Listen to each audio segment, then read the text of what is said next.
Bonjour, je suis Gilbert Moujaudet, médecin sexologue, et je vous souhaite la bienvenue dans cette vidéo et sur notre chaîne YouTube Charles.co. Sur cette chaîne, on vous donne plein d'informations sur la santé, en particulier la santé masculine, et je vous parle souvent de santé sexuelle. D'ailleurs, n'oubliez pas de vous abonner si vous ne voulez pas rater les prochaines vidéos. À chaque fois qu'il y a une consultation ou une téléconsultation pour des problèmes d'éjaculation précoce, une des questions qui revient systématiquement, c'est est-ce qu'il y a des médicaments efficaces pour retarder l'éjaculation? Quels sont ces médicaments? Et est-ce qu'ils ont des inconvénients? Et est-ce que ça marche vraiment? Et c'est une question parfaitement légitime. Et d'ailleurs, si vous vous renseignez de vous-même sur ce sujet, vous verrez que c'est un sujet qui a beaucoup de controverses et c'est un sujet qui soulève des pour et des contre. Alors pour vous, dans cette vidéo, je vais vous dire objectivement et clairement quels sont les médicaments, quels sont leurs avantages et inconvénients, et on pourra dire dans quel cas c'est utilisable ou pas. Avant de commencer, j'attire votre attention sur le fait que durant toute cette vidéo, vous allez avoir l'impression qu'à chaque fois que je vous parle d'un médicament, je vais vous dire ses inconvénients. Et vous allez vous dire « Ah oui, mais celui-là, ce n'est pas l'idéal. Ah oui, mais celui-là, ce n'est pas l'idéal. » Et vous risquez de vous dire ça pour tous les médicaments que je vous dis. Et c'est normal pour le moment. Tous les traitements qui existent pour retarder l'éjaculation, ils ont des avantages et ils ont chacun des inconvénients. C'est en connaissant leurs avantages et inconvénients qu'on peut décider et choisir quel traitement on va utiliser. Et une autre remarque très importante aussi, évidemment que chaque homme qui est concerné par l'éjaculation rapide aimerait avoir le médicament le plus adapté pour lui. Et vous risquez en écoutant la vidéo de vous dire docteur, merci pour les informations, mais je ne sais toujours pas lequel choisir si j'avais un problème d'éjaculation rapide. Et c'est normal, pour une raison simple. C'est que chez un homme particulier, on peut avoir 2 ou 3 médicaments ou traitements qui peuvent être utiles ou qui peuvent être adaptés. Et surtout, on ne sait jamais à l'avance lequel sera le plus adapté. C'est pour ça qu'il arrive que des médecins prescrivent 1 ou 2 ou 3 traitements et dire aux patients, vous essayez et vous choisissez celui qui vous convient. Récemment, par exemple, j'ai eu une consultation où j'ai proposé ça. Vous avez des personnes, comme lors de cette consultation, qui a dit « Oui, mais je suis perdu du coup avec tous ces médicaments. » Et d'autres personnes qui vont dire, comme dans d'autres consultations, « Moi, ça m'arrange. Au moins, j'ai toutes les prescriptions avec moi. J'essaye et on voit lequel va fonctionner le mieux. » Si vous êtes perdu, si vous ne savez pas lequel choisir, il est évident que dans ce cas, l'avis de votre médecin, le médecin sexologue qui vous prendra en charge, sera essentiel pour vous guider. Revenons à la liste des médicaments avec avantages, inconvénients de chacun. Premier type de traitement de médicaments qui existe, c'est les traitements qu'on applique localement et en particulier ce qu'on appelle hypoesthésiant.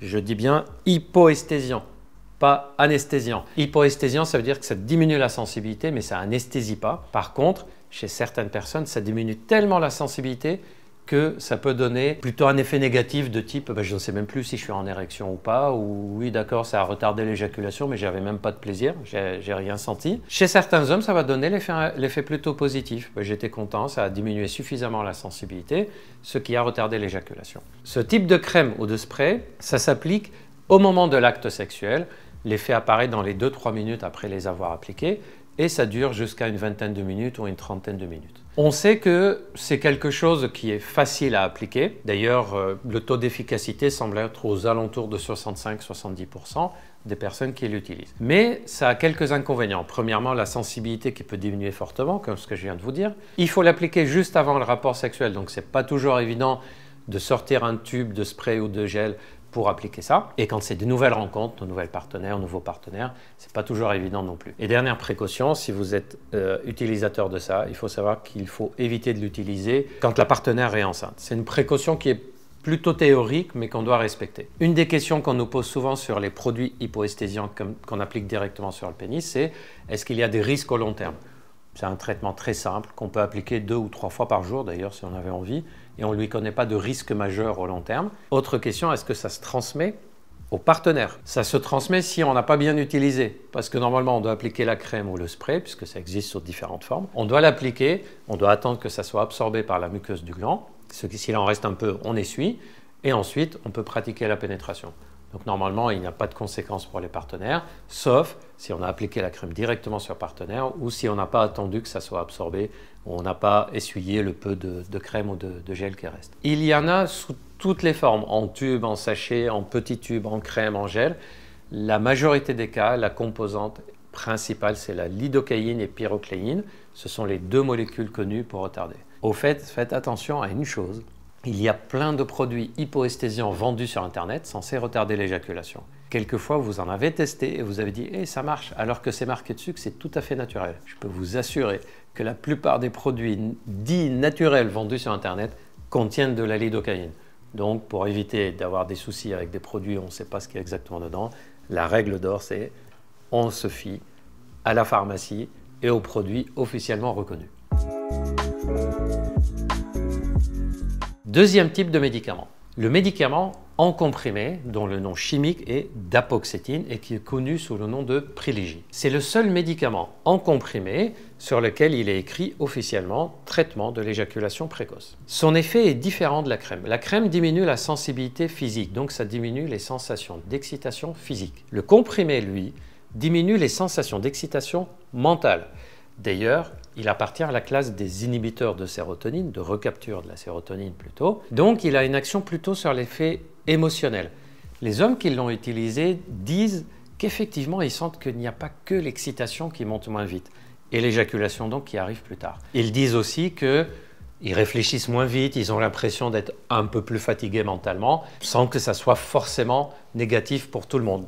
Pour certaines personnes, ils le vivent plutôt comme un apaisement. En tout cas, c'est un effet central, c'est-à-dire qui se passe au niveau mental avec un petit effet génital. L'avantage du Privilégi, c'est que c'est le seul qui est prévu pour être pris pour l'éjaculation précoce, donc il y a une sorte d'autorisation officielle pour ça. Deuxième avantage, c'est que c'est facile à prendre en comprimé. Il faut le prendre 2 heures à 8 heures à peu près avant le rapport sexuel. Mais il a de nombreux inconvénients. Premièrement, son taux d'efficacité n'est pas très élevé, c'est 60-65% des utilisateurs. Donc il y a 35-40% de risque de sentir qu'on est déçu par ça. Deuxième inconvénient, c'est que quand il a des effets secondaires, les effets secondaires sont gênants et c'est ce qu'on vient de dire, c'est une sorte d'excès d'efficacité. On est un peu fatigué, on est ralenti, le lendemain on n'est pas en forme pendant plusieurs heures. C'est pour ça qu'on conseille de ne pas le prendre la toute première fois, juste avant de prendre la voiture ou si on avait quelque chose d'important à faire dans les heures qui suivent. Et il a un autre inconvénient qui limite malheureusement aussi son utilisation, c'est son prix, puisque c'est un des médicaments à visée sexuelle qui coûte le plus cher. Mais ça reste une solution très intéressante dans certains cas, par exemple des hommes qui ne vivent pas en couple ou des hommes qui veulent retarder de temps en temps leur éjaculation sans forcément prendre un traitement de façon régulière. Troisième type de médicament, les médicaments de l'érection. Et là, vous vous dites, qu'est-ce que les médicaments de l'érection viennent faire dans le traitement de l'éjaculation précoce? En fait, il y a plusieurs études qui ont montré que quand on utilise certains médicaments de l'érection dans l'éjaculation précoce, ça aide à améliorer. Alors, comment ça marche? On ne sait pas exactement comment. On pense qu'ils ont un effet sur les sphincters.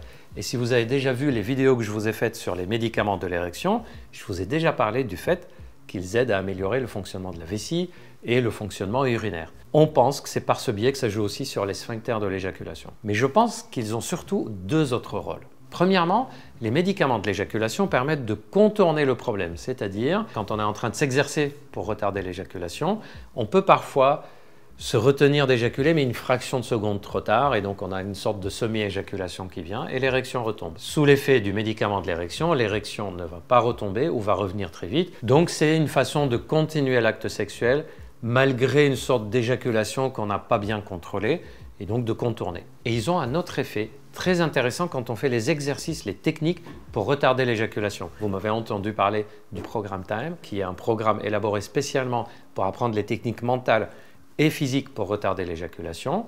On peut par exemple utiliser ce type d'exercice et de techniques et de rajouter un traitement à visée érectile, soit pour améliorer l'effet des techniques, soit pour autre chose. C'est quand on apprend à retarder l'éjaculation, et c'est quelque chose qui revient régulièrement, pas plus tard que la semaine dernière. 2 patients qui faisaient le Program Time m'ont signalé qu'en apprenant à retarder leur éjaculation grâce aux techniques, ils ont remarqué que leur érection ne tenait pas correctement et ils ont cru qu'ils avaient des problèmes d'érection. Pas du tout. C'est simplement que leur corps n'était pas encore habitué à avoir une éjaculation qui ne vient pas rapidement. Et donc le corps n'était pas encore habitué à avoir une érection qui va durer plus longtemps. Bref, il y a des situations où quand on travaille l'éjaculation rapide, on est amené à rajouter transitoirement des médicaments pour l'érection.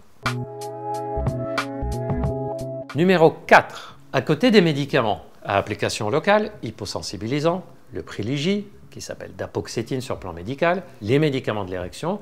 Il y a aussi des médicaments qui sont fréquemment utilisés dans tous les pays, mais qui ne sont pas prévus pour l'éjaculation rapide. Ce sont des médicaments de la classe de l'inhibiteur de recapture de sérotonine qui sont classés dans les médicaments psychotropes. Ce sont des médicaments qui sont prévus normalement contre l'anxiété généralisée, la dépression, des troubles obsessionnels, des TOC et autres problématiques de ce type-là. Et il se trouve que parmi ces médicaments, il y a 3-4 molécules qui semblent retarder l'éjaculation en même temps. C'est paroxétine, fluoxétine, sertraline, citalopram. Et donc, dans certains cas, et en particulier lorsque l'éjaculation précoce existe chez un homme qui a une anxiété très forte, qui a des troubles psychologiques de type coup de déprime, des TOC, des idées obsédantes, des idées parasites très fortes, très gênantes, etc. Si le médecin estime qu'il y a un intérêt à utiliser le médicament pour les raisons psychologiques et qu'en même temps en tirer bénéfice sur le plan de l'éjaculation, il arrive à ce moment-là qu'on propose ce traitement. Alors ce sont des traitements par lesquels on ne commence jamais en première ligne parce que comme vous l'avez compris, c'est classé quand même psychotrope et donc on ne les utilise pas à la légère. D'ailleurs, petite remarque, est-ce que l'un d'entre vous a remarqué les noms des médicaments que j'ai donnés? Le Privilégi, vous vous souvenez son nom chimique? Dapoxétine. Et les médicaments psychotropes dont je viens vous parler, vous avez fait attention les noms, le premier s'appelle paroxétine. Paroxétine, dapoxétine, dapoxétine, paroxétine.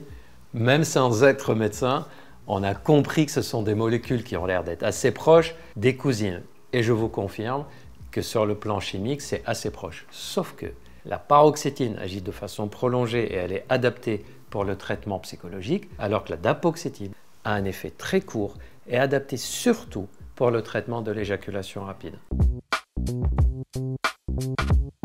Cinquièmement, je vais vous parler d'autres traitements maintenant, mais je vais vous en parler très vite parce que vous allez voir, ce n'est pas encore des traitements, soit qui ne sont pas au point, soit que je vous déconseille. Par exemple, il y a le tramadol qui est un médicament à la base prévu contre la douleur et il y a des études scientifiques qui ont montré que ça retarde l'éjaculation. Mais il a un énorme inconvénient. Il a des effets secondaires très importants et surtout, c'est un médicament qui peut provoquer des dépendances chimiques, c'est-à-dire on peut devenir accro au tramadol.